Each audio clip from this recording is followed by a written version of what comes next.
What is going on, my reefing fam? March here. This is Fragbox TV, and today I just have to give you an update on our Reef Casa Studio 12 gallon because, as usual, it's on fire. Not literally, it's just looking amazing. It's always looking amazing, but it's just sometimes I walk by the tank and I see enough changes, enough growth that I'm like, you know what, grab the camera, let's share this with the world. If you're new to the channel, hello, welcome. This is our store in Toronto that specializes in saltwater aquariums, and right now my dog is sleeping. Hi Diggs, he's going deaf, he's 15, look at him, he can't even hear me. Last night the alarm went off at home. Wee, wee, wee, wee. Nothing, he's useless. Okay, we used to have so many display tanks in the store. Right now we have just one. What the heck? I always say that the store's display tanks are like their resumes, you know, when you walk in and then they have that beautiful, massive 500-gallon display. I don't know why my brain right now went to Living Reef Orlando. Their tank, when you walk into their store, that massive tank on the right is just so captivating. I don't know, my mind just went there first, but there are lots of stores with lots of beautiful display tanks. That one is iconic, and it just kind of shows that the store knows what they are doing, that if they're going to give hobbyists advice, you know, if they're going to tell you to use a certain salt or maybe a certain test kit or a certain glue or additives, the proof is in their pudding, and the pudding happens to be their display tanks. So I have no pudding to share with you except this one. We used to have a large 90-gallon Peninsula over there. This is Ray, the guy who does the shipping. Hello. There used to be a Red Sea Reefer 250. We had Pico with we just made so many changes in the store that we ended up with one. But we are going to be setting up another 4 because I like to inspire people. When they come in, they're looking for a tank. A lot of the people that are coming in here are new hobbyists. They're looking to get one of these for the first time, and then we usually guide them over here to one of our Reef Casa complete kits. Comes with everything you need. So the plan is, I promise I'm going to get to the update on this tank in a second. I just have to get out the verbal diarrhea sometimes before I'm able to jump into it. I want to set up this tank right here, our 15-gallon. My plan is LPS, hammer, 90% hammer dominated. I'm so in love with hammer corals right now, and I'm seeing all these really cool varieties that I haven't ever seen. It's just like they're getting crazier as the hobby goes on, with more time going on. What was her name who lost the election to Trump? What was her name? Kamala. With the passage of time, we are finding crazier and crazier hammers, and I just want a place to showcase them. Actually, we just got a new shipment of corals last night, and I'm going to do an update video on this one, but that will be next. So that one will be our 15-gallon hammer coral dominated. Tide! This tank gets so much love online. I've never actually sold one of these in store. Isn't that crazy? Across the world, I think 400 to 500 units. Here, locally, in my own backyard, not even one. And I think part of the reason is, you know, it's not set up. So I want to set up this, a Pico tank here. Maybe you guys don't know about this product. It's pretty cool. Storage underneath the tank. What?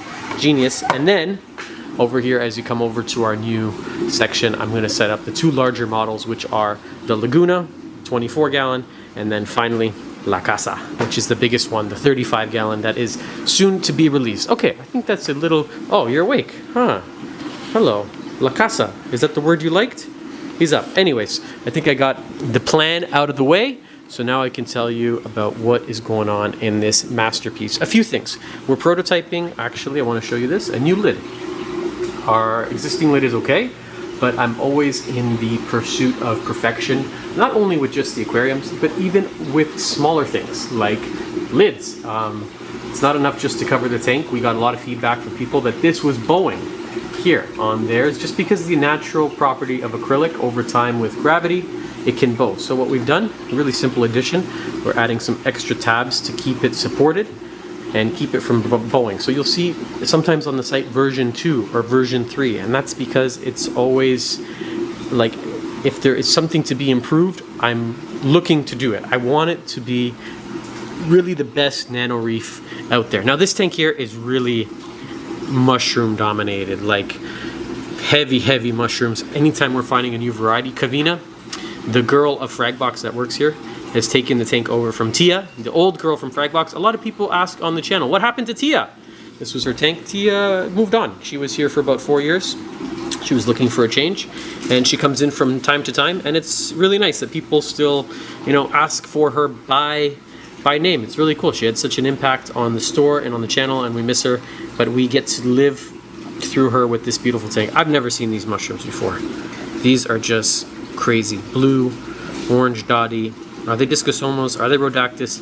I'm not 100% sure. But anytime we're finding any new one, we usually try and just kind of hide one and add it to the collection. And the nice thing about them is look how they all play nicely. You know, there's no politics involved. There's no border with these guys. There's no nothing. They love each other. They kind of, look at that. Look at the green one, the blue one, and the yellow one, and the red one, or orange, whatever color you may see. The way they grow tabling, they're just like hugging each other one after another. Such a cool effect. Now the acans, these are such a low light animal that they're basically in the shade. They're right underneath this cave, and they're more or less loving it. That one in the far back there, it might be too little of light. I want to see a little bit more. It's probably not getting any par there, so we may have to rethink it. But part of the problem, or part of the reason, maybe not problem, is this. We have some acro growing over here. Before I go any further, a lot of people ask which light are we using. It's this one right here. Halo Reef LED light. You can find on our site. 40 watts of power. Really easy to set up, and clearly you can grow anything under the sun. So this Monty, let me show you it from the side here, what it's doing. It's just completely taken over the side of the glass, and I kind of love it. It's strange, but it's funky, and the clownfish have started hosting it. It's made like the perfect little red Monty Capricornus bed for them, and I really like it. So I'm not going to touch it. Let me just start a little bit. Look how they, sorry guys, just for the purposes of YouTube, look how they go running into the hard coral. Isn't that cool? And then here we have the elkhorn, or branching Montipora, or branching green. They have a couple different names, whatever you call it. It's such a cool piece because usually Monties are going to grow like that. Actually, I shouldn't say usually. We have digitatas that finger, but this one is really skinny branched, and you never really know what it's going to do. It's like, am I going to go here? Am I going to go there? I'm up, down, sideways? I don't know. So I like things that have irregular growth structures that are not predictable, and they just end up doing whatever. So these are part of the reason why we have so much shade down there. Are they overdue for trimming? Yeah. Is something going on with their zoas? Yeah. Do I know what it is? No. Could be too many corals in a 12 gallon. Keep in mind, 12 gallons is not a lot of water, and there, last time I counted, over 100 different corals in here, or at least 100 pieces. These all come from different parts of the ocean. We're trying to keep things that are found in Indonesia, and Australia, and maybe Vietnam, maybe in Florida, you know, all of these different parts of the world, vastly different water parameters, and we're putting them in a virtual drop of what the ocean is, and then expecting them to live. And for the most part they do. But I always tell hobbyists, if you have one or two corals that don't thrive, they don't flourish, they don't even grow, don't beat yourself up over it. You're trying to keep, you know, it's like if you collected all the birds of the planet, you got all of them together, the penguins and the toucans and the finches, and then you put them in one cage, and then you wondered why, oh my god, one of my birds died. Well, it's just, this is a little bit crazy what we do in this hobby. It's so far removed from what's naturally occurring, and I'm now noticing for the first time somebody added a cabbage coral. I like that right there, hiding underneath our new showpiece. So tank like this, it may be a little bit tricky to do things like hammers, frog spawn, torch corals, just because of their aggressive nature. They're going to sting just about everything they touch. But with this long tentacle Japanese toadstool, my god, that is hypnotic. Look at that slow little dance. Isn't that nice? Could watch this thing all day. And no aggression. It's not going to sting anything. Okay, it's shading out our trumpet a little bit and the mushrooms underneath, but they don't seem too bothered. No aggression, and you still get that nice sort of flowing movement. This thing's about 10 times in size since we put it in here. This is what I mean. Sorry, I got to sidetrack myself a little bit before I forget the zoas. This rock was covered, and now look at this. They're melting. They're withering away, and I'm really not sure what's changed, unless we have some new addition, maybe something eating them. I don't think, actually, now that I'm thinking about it, zoa eating nudie branches, if that was the issue here, you would expect to see them sort of suffer altogether, not just one part. They get eaten, but the utter chaos hanging on this little branch, they seem more or less unaffected, and same with golden revolvers and pieces across the top here. So I'm really not sure why some of the zoas are not doing the best and why some of them seem like they're doing great. That's, again, part of the nature of dealing with coral zoanthids. I would say overall really easy coral, but once in a while you get one species. There are a few for me, stratospheres, Grandmaster Cracks, and Miami Vice. Those three, no matter how hard I try, they don't grow. I can't keep them. I just lost a colony of stratospheres with probably over 100 heads. It was a nice piece. I thought, you know what? Let me just buy a big one, and then I won't have to struggle growing them, and I can frag it, and it will pay dividends forever, and I will be a happy man and laugh all the way to the bank with my little zoanthid-made money from my stratospheres. Wrong. It melted in about 4 weeks. I lost all of it. And I forgot my cardinal rule when it comes to buying and selling corals like that. I don't keep any colonies that I didn't earn the growth. What does that mean? It means that if I want to keep it in my farm, in the collection downstairs of our corals, I have to grow it from a frag. If I buy it as a colony, I can't keep it because I didn't earn the growth. It didn't take off for me. It grew in someone else's aquarium. They bought it as a frag, they grew it out to a plate, to a nice piece, and now I'm just housing it. But at any time, I could lose it, right? Because again, that's my point there. I didn't earn the growth.